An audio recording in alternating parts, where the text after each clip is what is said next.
Christophe Benavent, bonjour. Bonjour. Merci de faire l'amitié aux auditeurs de cherclient.tv, de venir parler de relations clients, de marketing, de marque.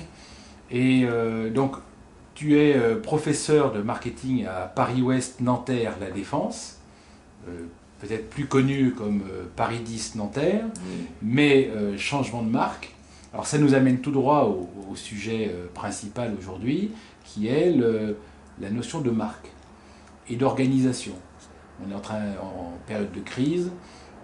Quelle est la situation de la marque aujourd'hui? Comment est-ce que tu pourrais nous décrire ça?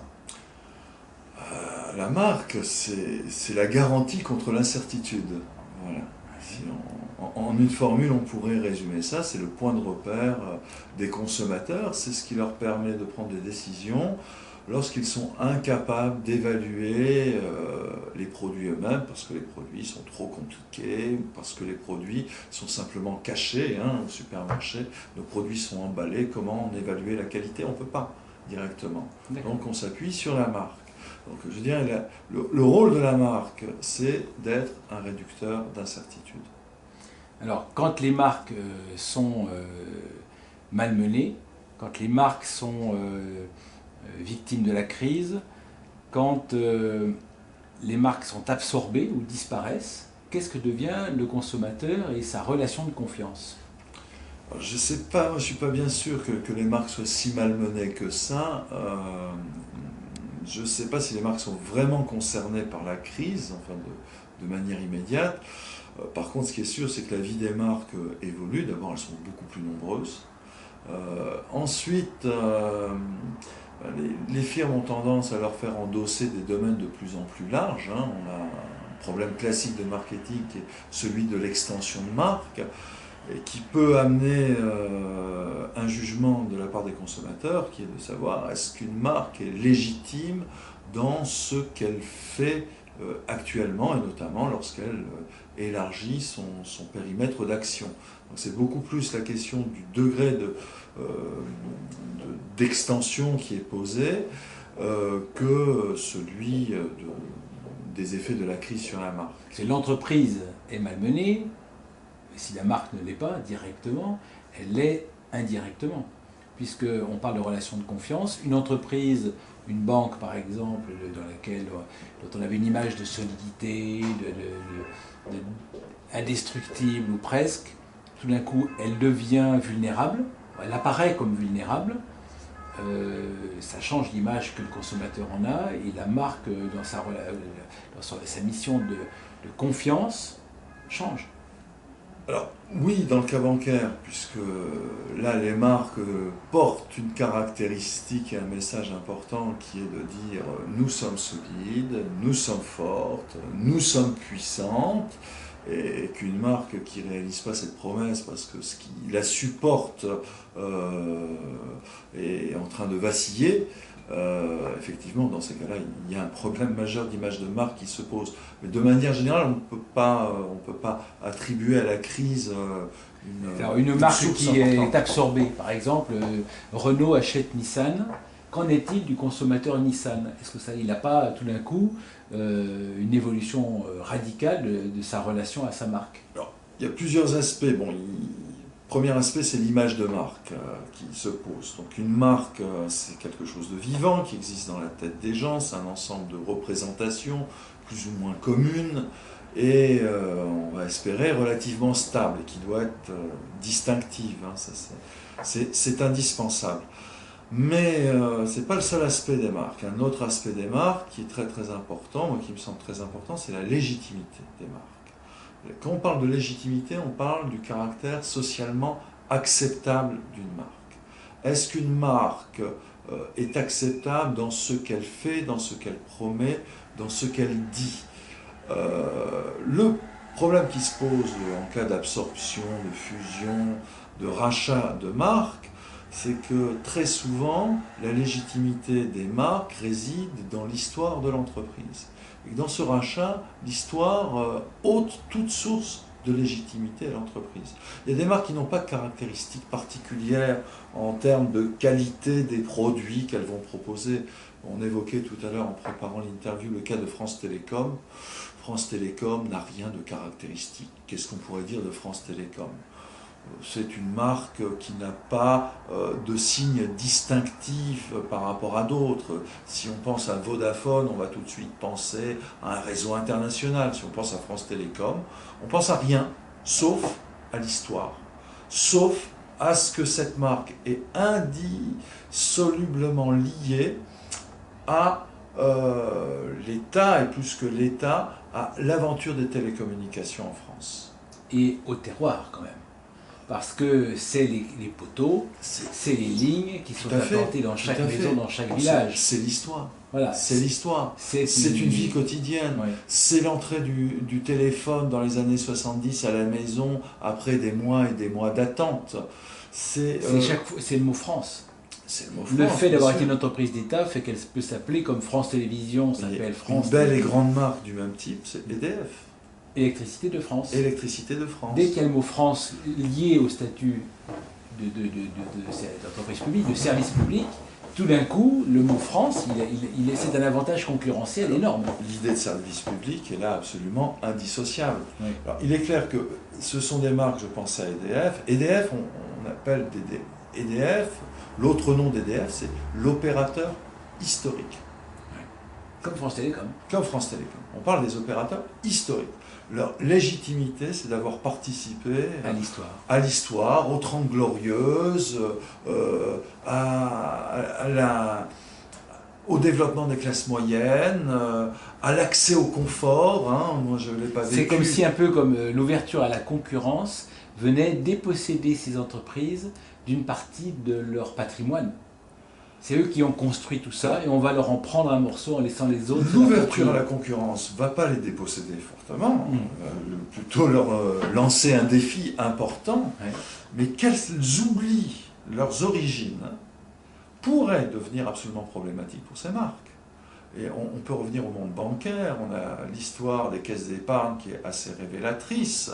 Voilà une belle marque qui est liée à l'écureuil, à cette petite épargne que les ouvriers, les employés, précautionneusement, à la naissance des enfants, commencent à établir, et qui a construit cette légitimité dans l'épargne des modestes, ou l'épargne modeste, qui commence à vouloir devenir depuis quelques années une banque comme toutes les banques.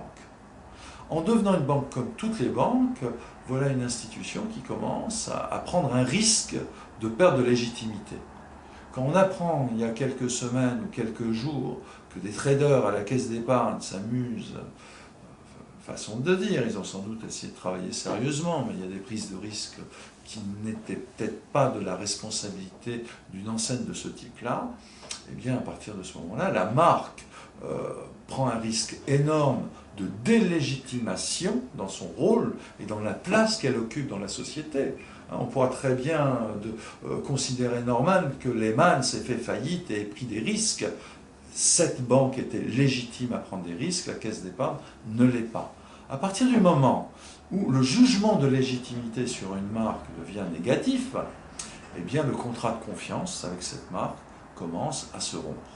On a discuté de la question de la confiance, mais qui, on va y revenir, est sans doute le cœur et l'essence même de la relation dans le domaine commercial.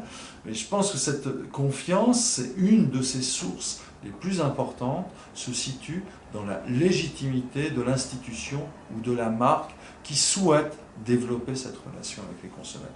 Alors il y a dans la marque, il y a aussi dans ce qu'on appelle l'expérience. L'expérience que j'ai dans ma relation à cette marque va construire ou détruire ou consolider ou non la confiance que j'ai en elle. Donc elle peut être légitime sur son territoire, si elle me traite mal, elle va détruire ma confiance. Oui, bon, ça clairement. Donc est-ce que dans la crise, les entreprises ayant peut-être comme réflexe ou comme nécessité de réduire leurs risques, et souvent c'est vu comme réduire ses coûts, réduire ses charges, ça veut dire avoir un comportement social moins accepté, moins acceptable peut-être aussi. Est-ce que on n'est pas, dans cette période de crise, en train d'assister à des arbitrages entre détruire un peu de l'image pour survivre et donc hypothéquer son avenir. Je ne sais pas si ça se pose immédiatement dans ces termes. Ce qui va se poser dans ces termes, c'est que si crise il y a, parce que la chose doit être encore avérée, pour l'instant on est plus dans l'anticipation de la crise que de la crise elle-même. Crise financière et bancaire, il y a, ça c'est indiscutable. Maintenant, crise de ce qu'on appelle l'économie réelle, il faut être un petit peu prudent. La dernière récession a eu lieu en 1993, la consommation n'a pas forcément baissé. Quand on parle de crise, il faudra pouvoir caractériser ce que c'est. Pour l'instant, on n'y est pas. Oui. À mon sens, on n'y est pas. Par contre, il y a des anticipations de la crise. Dans ces anticipations, les firmes peuvent s'attendre à faire moins de bénéfices et à vouloir couper des dépenses, et notamment des dépenses dans le champ du marketing. Dans le service rendu. Alors, à quel degré D'abord, dans le champ publicitaire. Et là, elles prennent un risque, à mon avis, relativement important, c'est de diminuer la qualité de l'attachement à la marque, en faisant tout simplement que la marque soit moins vivante dans l'esprit des consommateurs. On a déjà ce premier niveau d'attachement affectif et émotionnel aux marques, parce que les marques font partie de notre paysage. Alors est-ce qu'on peut dire, là c'est quelque chose d'intéressant, loin des yeux, loin du cœur? Complètement. Je n'apparais plus et on pense moins à moi. Très clairement. Voilà, c'est indiscutable. Et si on est moins là, on jette les bases pour un début de défiance. On arrive à un deuxième niveau qui est celui de la confiance. C'est quoi la confiance? Il faut revenir un peu aux fondamentaux. J'ai au moins deux manières de définir ce qu'est la confiance. Une première manière, que j'aime personnellement beaucoup, la confiance, c'est l'absence de calcul par calcul. C'est se refuser de calculer lorsqu'on a affaire à un échange. On va acheter quelque chose, on ne va pas se poser de questions, on ne va pas examiner le produit, on ne va pas vérifier le prix, on ne va pas regarder les dates de péremption. Parce que si on connaît la marque, on a confiance. Et c'est extrêmement économique d'avoir confiance. Parce qu'en s'épargnant cet effort de calcul, on fait une économie d'efforts, d'énergie, de temps, peut-être pas d'argent, mais c'est le prix qu'on va payer pour une tranquillité. Donc ça, c'est une définition que j'aime beaucoup, la confiance. Parce ça peut arriver à dire, faites-moi le prix que vous voulez, je sais que vous me ferez le meilleur prix. Et tout à fait. Tout à fait. Et, moi, je l'ai déjà fait. Et je pense que dans l'ensemble de la société, dans l'ensemble de l'économie, c'est un bienfait fondamental parce que ça diminue globalement l'ensemble des coûts de transaction. Et s'il fallait, pour la moindre chose que l'on fasse, vérifier que l'on ne se fait pas avoir, on déposerait beaucoup plus d'argent dans le contrôle que dans la jouissance des biens eux-mêmes. Et surtout, on constaterait très vite qu'on n'a pas les moyens d'arbitrer. En plus. Et donc, on aurait des stratégies intelligentes qui seraient de ne pas acheter. Quand on ne peut pas avoir confiance, quand on ne peut pas évaluer, on se refuse d'acheter. On achète en disant j'accepte, je finis par accepter cette incertitude. Oui, c'est là. J'ai une marque connue pour une boîte de cirage, une marque inconnue. Il y a une différence de prix entre les deux de quelques pourcents. Mais ça a été très bien étudié par un économiste qui s'appelle Akerlof, qui a écrit un article fameux et connu en 1969 en s'intéressant au marché de l'occasion et en cherchant à comprendre pourquoi dans les pays en voie de développement on ne trouvait que des véhicules de mauvaise qualité. Et ça provient tout simplement d'un phénomène d'asymétrie de l'information. Quand le vendeur sait que son véhicule est pourri, le consommateur, l'acheteur, ne le sait pas forcément, il n'est pas compétent. Donc quelle est la meilleure stratégie des consommateurs? C'est d'acheter les véhicules les moins chers possibles, en se disant que de toute façon ils seront de la qualité la plus déplorable possible. À partir de ce moment-là, qui sont les vendeurs qui restent sur le marché? Uniquement les vendeurs qui ont des véhicules en extrêmement mauvais état. Ceux qui ont des véhicules de bonne qualité ne les mettent plus sur le marché parce qu'il n'y a plus d'acheteurs. Et on constate un effondrement de la qualité sur le marché. Et en même temps, un effondrement des prix. Alors tout ça vient d'une asymétrie d'information, parce que tout le monde ne sait pas exactement ce qu'on achète. Alors dans notre monde moderne, très technologique, est-ce qu'on n'est pas systématiquement dans cette asymétrie? On est dans l'incapacité d'évaluer quoi que ce soit. Alors les prix devraient être très bas. Et des produits de mauvaise qualité. Est-ce que c'est ça qu'on a connu? Non, parce que y a des méthodes que peuvent employer les firmes pour compenser ça et pour créer un état de confiance, c'est-à-dire pour amener le consommateur à dire « j'achète même si je ne sais pas évaluer ». Parce que le consommateur peut acheter en se disant « eh bien, rationnellement, je ne calculerai pas parce que ça me coûte trop cher. Je préfère faire confiance. Et cette confiance, elle va se construire sur quoi?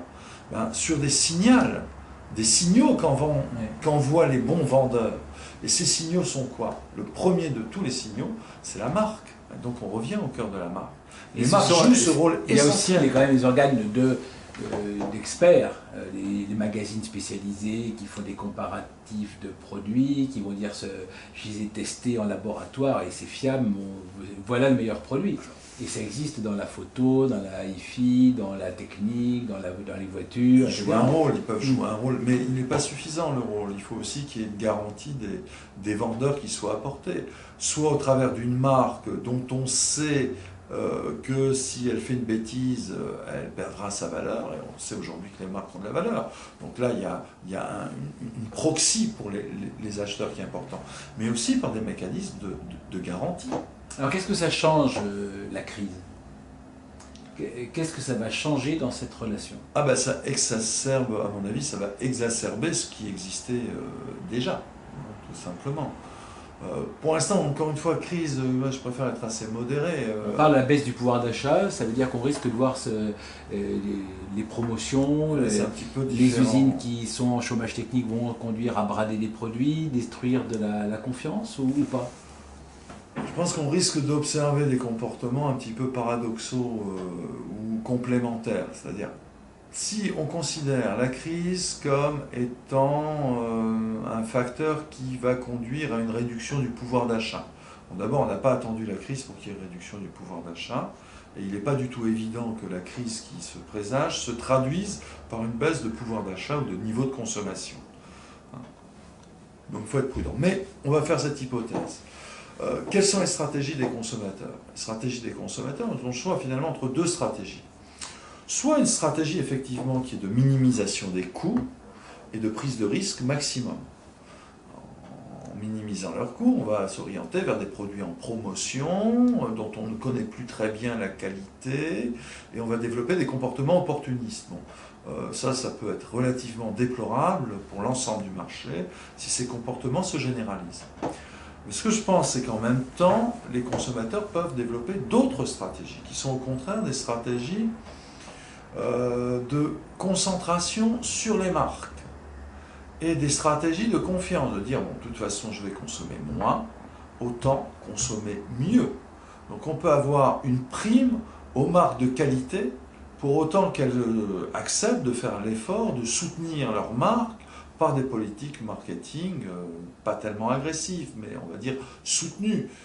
Soutenir la marque par la publicité, soutenir les produits et leur consommation par des dispositifs relationnels vrais, j'ai envie de dire simplement vrais. Et dans ces cas-là, effectivement, ces marques risquent d'être préférées. Alors il ne faut pas s'attendre à ce qu'elles augmentent la valeur et le volume du marché, mais elles risquent de créer une préférence dans certains groupes de consommateurs ou à certaines occasions de consommation. Alors consommer mieux, est-ce que... C'est le milieu de gamme qui va souffrir, en gros. Oui. C'est le milieu de gamme qui va souffrir. Ça, c'est quelque chose qu'on peut déjà constater, oui. On le constate déjà indirectement, enfin sans la crise, dans l'évolution de ce qu'on voit dans les rayons des supermarchés. Aujourd'hui, on a une structuration des rayons qui est quand même assez simple. Des produits, on va dire de basse qualité, mais des produits à bas prix, qui sont sans doute d'un bon rapport qualité-prix, mais qui ne représentent pas le nec plus ultra. Puis de l'autre côté, des grandes marques, et des grandes marques plutôt à caractère global.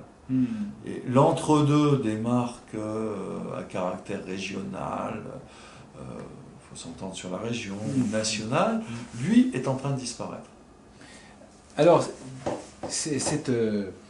dans ce contexte-là, le rôle du consommateur dans l'élaboration du produit et sa contribution à la marque. Est-ce qu'on va rester dans le domaine du cosmétique, en disant on va vous aider à imaginer la fin du spot publicitaire, enfin des choses qui sont un peu marginales, ou est-ce que réellement l'évolution du Web 2.0 va tirer profit de cette évolution assez fondamentale de l'économie actuelle est-ce que le consommateur va réellement prendre le pouvoir et dicter ses volontés, ses attentes et ses choix au marché? Et sur quel marché ça pourrait se passer comme ça? Ouais, moi j'aime pas beaucoup ce raisonnement de pouvoir entre les fournisseurs et les consommateurs. Bon, il est un petit peu artificiel, il y a une grande diversité de relations de pouvoir et de situations. Donc voir un camp contre l'autre, non. Il est clair que le pouvoir d'arbitrage des consommateurs risque de s'accroître en période de crise. Et il risque de s'accroître dans le sens que j'évoquais, c'est-à-dire moins de place pour les marques intermédiaires, moins de place pour les marques mal positionnées. Mais est-ce que la capacité du web avec la constitution de réseaux d'intérêt, des places de marché virtuelles, est-ce que ça ne peut pas devenir le moyen pour les consommateurs ayant les mêmes attentes de se regrouper pour faire des achats de masse et dire un peu aux marques... non, ça, j'y crois pas une seconde. Non ? Non, j'y crois pas une seconde. Il y a eu des tentatives qui ont été faites au moment de la bulle Internet il y a une dizaine d'années. Les firmes qui sont constituées sont retombées. C'est un vieux processus, un vieux procédé qui existe quand même du temps des coopératives d'achat, oui, oui. Technologie ou pas, qui ne perdure pas. La plupart des coopératives d'achat ont disparu. Les coopératives agricoles... Ce ne sont pas des coopératives d'achat, faiblement. Appelez-le. Elles ont pris autre chose. Mais moi, je pense aux coopératives, le réseau des coop. La FNAC, premier modèle, était Fédération nationale de l'achat des cartes. C'était une coopérative d'achat d'appareils photo. Donc ce modèle-là n'a pas forcément tenu le choc. Donc cette manière pour le consommateur d'affirmer son pouvoir, moi, me semble, pourquoi pas. Là où les consommateurs peuvent affirmer leur pouvoir par le biais des technologies, on sait très clairement par la voie du boycott. Aujourd'hui, la faculté de pouvoir se coaliser dans des durées de temps courtes, rapides, peut se traduire effectivement par des opérations de boycott qui pourraient devenir plus fréquentes, plus importantes. Alors là, c'est un facteur, on va dire, d'instabilité qui irait dans le sens d'une aggravation de la crise. Mais je pense que c'est quand même assez indépendant de la crise. On est plus dans une tendance de fond d'une société qui est capable de se mobiliser sur des objets tout petits, de manière ponctuelle, mais avec une grande intensité. Très bien. Alors, on parlait aussi tout à l'heure de cette notion de confiance, des deux facteurs, l'un la prévisibilité et l'autre la bienveillance. Est-ce que tu peux nous en dire deux mots? Oui, je voudrais juste rajouter une petite chose sur cette question du pouvoir. Je pense que les choses ne vont pas forcément dans un seul sens. Il va y avoir exacerbation de certaines tendances. À quoi je pense, un phénomène qu'on observe maintenant sur le Web 2.0, je réfléchis à cette question du Web 2.0, et c'est l'accroissement des inégalités. Les marques qui sont puissantes, qui sont capables de déployer des moyens importants au travers des différentes techniques du web, le Web 2.0 étant un des éléments, vont être en mesure de renforcer et de créer de véritables relations avec leurs consommateurs, et notamment ce petit groupe d'avocats, toute cette thématique de l'avocatie, qui servent éventuellement de leader d'opinion. Et vont être capables d'offrir de véritables services, de véritables éléments relationnels, et vont se renforcer. Les autres marques vont se diluer dans l'ensemble et risquent d'être les victimes des consommateurs acariâtres. Donc on peut plus raisonner dans une espèce d'effet de contraste qui peut se produire. Sur la confiance. Alors la confiance. On revient à la question de la confiance, de la nature et des sources de la confiance. Donc effectivement, j'évoquais les deux caractéristiques qui font la confiance. En quoi a-t-on confiance? On a confiance en ce qu'on est capable de prévoir, de prédire. Ce qui est digne de confiance, c'est ce qui est prévisible. Et deuxièmement, on fait référence à une croyance, une représentation un petit peu particulière, c'est de penser que celui ou celle ou la chose en laquelle on a confiance ne profitera pas d'occasions particulières dans lesquelles il pourrait tirer avantage. Quand ces deux croyances, quand on a le sentiment que quelque chose est prévisible et que cette chose-là sera bienveillante à notre égard, on sera en état de confiance. Pour obtenir ça, pour obtenir ce résultat, eh bien, il faut un certain nombre d'éléments. Dans ces éléments, bon, j'en ai évoqué un tout à l'heure, qui est la question de la légitimité. Il faut accorder une légitimité à l'objet de notre confiance. Il n'y a pas de confiance sans loi. Dans le terme légitimité, il y a cet élément de loi aussi. C'est-à-dire d'une place légale, et plus que légale, dans la société. Et pour ça, j'insistais sur l'importance pour les marques d'être considérées comme légitimes par les consommateurs. Si elles sont considérées comme légitimes par les consommateurs, qu'elles occupent la place que les consommateurs leur accordent, que la société leur accorde, elles peuvent devenir dignes de confiance si leur comportement renforce ces deux croyances. Naturellement, si elles font n'importe quoi, les choses s'effondrent. Donc elles doivent s'assurer d'être prévisibles et elles doivent s'assurer de ne pas profiter d'opportunités. Au contraire. Alors quand on voit se développer de la part de marques... Ça c'est le premier facteur. Le deuxième facteur, c'est celui que tu évoquais juste auparavant. C'est la capacité de contrôle par les consommateurs. On a confiance dans ce qu'on est capable de contrôler ou de faire contrôler par autrui. Oui.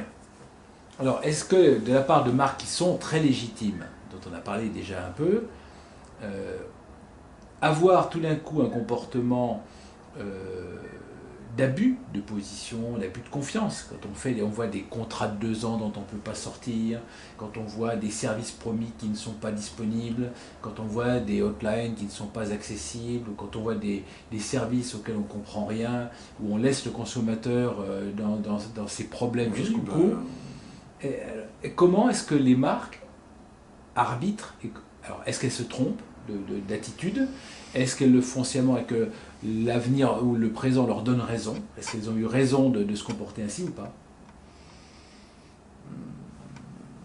Difficile à établir, a priori. Moi, je dirais non, bien sûr qu'elles ont tort. Je ne pense pas qu'elles le fassent de manière si volontaire que ça. Oui. Je pense que... On est dans le domaine de l'industrialisation du service qui fait qu'on en laisse de côté et que... Oui, je pense qu'il y a des préoccupations qui sont telles dans les entreprises que préserver la légitimité de la marque et préserver la confiance qu'on accorde aux marques n'est pas forcément la priorité, que la priorité, elle est beaucoup plus de gérer des coûts et d'optimiser des coûts. Donc, dans l'évolution de la gestion de la relation qu'on a pu voir depuis 10 ans, effectivement, quand je reviens au grand thème académique, confiance et engagement, ce que j'évoquais auparavant, ont été les grands thèmes des années 80. Ce qui apparaissait dans les revues de marketing, dans les revues notamment académiques, comment on définissait la confiance, la relation, au travers d'une certaine qualité de relation qui était caractérisée par le degré de confiance, le degré d'engagement, le degré d'attachement, éventuellement, je rajoute le degré de légitimité. On s'intéressait à l'atmosphère, au jugement du consommateur. Ce qui est très intéressant, c'est qu'au virage des années 2000, avec le déploiement des technologies, est apparue l'expression CRM, Customer Relationship Management, et un point de vue complètement techniciste de la relation client. La dimension socio-affective s'est dissoute. Ce qui est devenu important pour les gestionnaires de la relation client, n'a plus été de maintenir une certaine atmosphère de confiance, mais d'être capable de gérer de manière optimisée un flux de contact. Et un prix de revient d'acquisition d'un client, de conservation. Naturellement. Donc faire diminuer le coût du contact. Donc on a travaillé de manière un peu financière, comptable. Je dirais techniciste. Techniciste. Une rationalité technologique qui a pris le pas et peut-être chez certains a fait oublier l'essentiel, c'est-à-dire cette qualité relationnelle. Est-ce qu'on ne peut pas penser aussi que cette évolution techniciste a conduit les dirigeants du plus haut niveau des entreprises à abandonner le champ de la relation client comme étant devenu quelque chose plutôt dans le périmètre des techniciens, en disant c'est plus de mon ressort, à moi je vais faire la stratégie, et ça a quitté le domaine de la stratégie d'entreprise. Oui, on pourrait le dire comme ça, moi je ne vais pas le dire tout à fait comme ça. Je pense que, bon, comme en beaucoup de choses, l'illusion technologique a pris le pas sur la réalité sociale. Et on a souvent la croyance dans les entreprises qu'une solution logicielle peut remplacer un long processus organisationnel, qui est beaucoup plus difficile à mettre en place. On comprend ce biais positif pour la technologie. On se dit toujours qu'une procédure, une automatisation sera plus sûre, plus certaine, réduira l'incertitude, que de se coltiner au jour le jour les incertitudes de la nature même des relations sociales. C'est peut-être aussi l'accroissement de la taille des entreprises qui fait que c'est devenu des masses à gérer de contacts, de réclamations qui font qu'on a été contraint d'automatiser. C'est un processus, je pense que c'est un processus général, tout le monde n'en a pas l'exacte vision, il y a eu des déviations.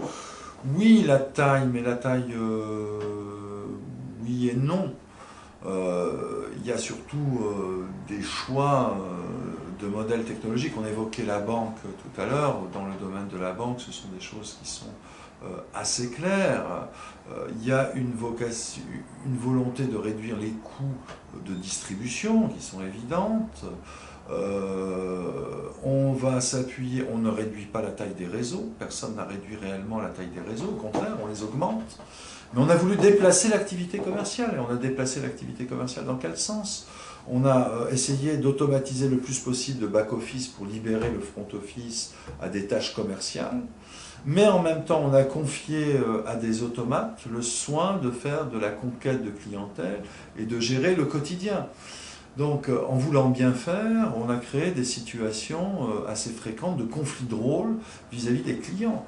Aujourd'hui, un client bancaire, quand auparavant il consacrait 100% de sa relation à l'interaction avec son banquier, c'est-à-dire son conseiller commercial, aujourd'hui il divise son énergie et son attention entre l'automate bancaire, le conseiller commercial, le web center et éventuellement un call center avec un numéro unique sur lequel il ne sait pas. Alors, effectivement, cette lente évolution fait que notre client n'a plus le sentiment d'avoir une relation avec sa banque, mais il a le sentiment d'entretenir une relation avec une espèce de machine multiforme dans laquelle peut-être son conseiller pourrait le sauver. On comprend que dans ces cas-là, de manière paradoxale, alors qu'on a voulu améliorer la qualité de la relation client, c'était le but délibéré, en augmentant la fréquence de contact, ce qu'on a réussi, aujourd'hui on a réussi dans le domaine bancaire, à augmenter la fréquence de contact, mais on a peut-être dégradé le sentiment de qualité de la relation au travers de ces notions de confiance, d'engagement, etc. Parce qu'on a morcelé, en fait, le dispositif global. Voilà, on peut reprendre le titre d'un vieil ouvrage de Galbraith qui décrivait dans les années 50-60 l'évolution du travail, de la vie ouvrière. C'est l'émiettement du travail. Ouais. Et l'usage assez systématique des technologies de l'information dans le domaine de la relation client conduit sans doute à un émiettement de la relation. Donc il faut reglobaliser. Il va falloir redonner de la chaleur à la technique. Oui. ou réinsuffler une respiration dans les robots. Oui. C'est une belle image. Merci Christophe. Merci.